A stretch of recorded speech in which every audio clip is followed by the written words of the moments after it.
Gusto ko lang malaman, ang order ko ay bulalo. Bakit ako bibigyan ng noodles? Bakit ko babayaran yung noodles? Pare ang bulalo, mga buto-buto, may laman. Pare, sinusot-sot. Swerte pa ako kasi hindi pa si Duterte yung nakaupo. Kung si Duterte wala na.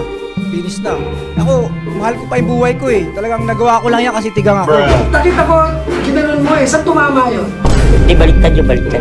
Ginaya ko lang si Bato sa'yo, binaliktad yung talim. Dapat ay hindi raw ikinukulong ang mga gaya niyang malinis ang intensyon. Advance ako mag-isip. Look at Antipolo. How much is the land area of Antipolo unused, good for farming of marijuana? Aminado rin siya na kagagamit lang ng droga bago siya mahuli. Ginagamit ko po yan pampasipag po. Pampapogi. Ikaw